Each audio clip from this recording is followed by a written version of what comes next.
சாதின்னு ஒண்ணு இருக்கு நம்புறீங்கல்ல, அதை பத்தி பேசுறீங்கல்ல, இதெல்லாம் கேக்குறப்பவே அருவருப்பா இருக்குதுங்க. லாரியில் அடிபட்டு ஐபிஎஸ்ல விழுந்து கிடக்குறீங்க. அந்த டைம்ல காப்பாத்த ஒருத்தன் வரும்பொழுது நில்லு நில்லு நில்லு, நீ முதல்ல என் சமுதாயத்தை சேர்ந்தவனான்னு சொல்லு, அப்புறம் தான் நீ என்ன காப்பாத்தணும்னு சொல்லுவீங்களா?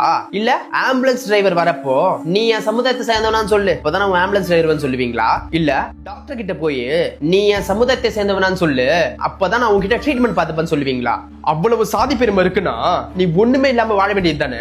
ஏன்னா நீங்க போற ட்ரெஸ் வேற ஒரு சமுதாயத்தை சேர்ந்த உருவாக்குனது, நீங்க சாப்பிடுற சாப்பாடு வேற ஒரு சமுதாயத்தை சேர்ந்த விளை வச்சு, நீ ஓட்டுற கார் வேற ஒரு சமுதாயத்தை சேர்ந்த உருவாக்குனது. அப்ப எதுக்கு வாழ்றீங்க? அப்ப எதுக்கு சாப்பிடுறீங்க? அப்ப எதுக்கு ட்ரெஸ் போடுறீங்க? அவ்வளவு சமுதாய பெருமை இருக்குன்னா இது எதுவுமே இல்லாம இருக்க வேண்டியது தானே.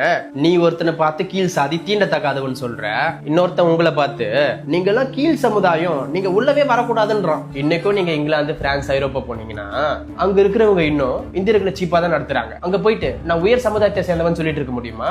ஒருத்த இன்னொருத்தனை பார்த்து நான் உயர் சமுதாயத்தை சேர்ந்தவன், நீ கீழ் சமுதாயத்தை சேர்ந்தவன் சொல்றதுக்கு யாருங்க உங்களுக்கு அதிகாரம் கொடுத்தது? ஏங்க நான் உயர்ந்த சமுதாயம் சொல்றீங்களே, உங்க உடம்புல ஏதாவது எக்ஸ்ட்ரா இருக்கா? இல்ல இன்னொருத்தனை பார்த்து நீ கீழ் சமுதாயம் சொல்றீங்களே, அவங்க உடம்புல ஏதாவது குறையுதா?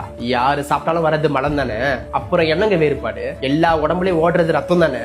அது பி பாசிட்டிவா இருக்கலாம், ஏ பாசிட்டிவா இருக்கலாம், ஏன் ஓ பாசிட்டிவா கூட இருக்கலாம். உயர்ந்த சாதியா இருந்தா இந்த பிளட் குரூப் தான், தாழ்ந்த சாதியா இருந்தா இந்த பிளட் குரூப் தான் ஏதாவது இருக்கா?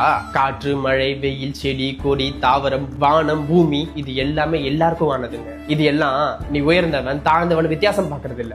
எவங்க உண்மையாவே உயர்ந்தவன்? அன்பு, பண்பு, பாசம், ஒழுக்கம், அறம் சார்ந்து வாழ்றது, ஒருத்தனுக்கு துரோகம் பண்ணக்கூடாது, ஒருத்தனுக்கு கெடுதல் செய்யக்கூடாது அப்படின்னு நினைக்கிறவன் தான் உண்மையான பெரிய மனுஷன். நம்ம படிக்கும் போது ஸ்கூல்ல அங்க நம்ம எந்த வேற்றுமே பார்க்க மாட்டோம். எல்லாரும் ஒன்னா உட்காந்து சாப்பிடுவோம், இன்னொருத்தனோட சாப்பாடை கை விட்டு எடுத்து சாப்பிடுவோம், ஜாலியா விளையாடுவோம், பேசுவோம், சுத்துவோம், அடிச்சுப்போம், சண்டை போட்டுப்போம், ஒற்றுமையா இருப்போம், வெளியில போவோம், ஜாலியா. இந்த மாதிரி நல்ல பண்புகளோட தான் நம்ம இருந்தோம். எந்த குழந்தையும் நல்ல குழந்தை தான் மண்ணில் பிறக்கையிலே, அவன் நல்லவன் ஆவதும் தீயவர் ஆவதும் அன்னை வளர்ப்பினிலே அப்படின்னு சொல்லி ஒரு பாட்டு வருது. இது எல்லாமே நடுவுல வந்து திணிச்சதுங்க. இதெல்லாம் வேணாம், தயவு செஞ்சு இப்ப இருக்கிற யங்ஸ்டர்ஸ்க்கு நான் சொல்றேன், நீங்களே யோசிச்சு பாருங்க. நம்ம எல்லாருமே ஒற்றுமையா, சந்தோஷமா, அன்பா இதே மாதிரி இருப்போங்க. எதுக்குங்க நம்ம வேற்றுமை பார்க்கணும்? சாதியற்ற மனிதநேயம் நிறைந்த நல்லதொரு சமுதாயத்தை உருவாக்குவோங்க.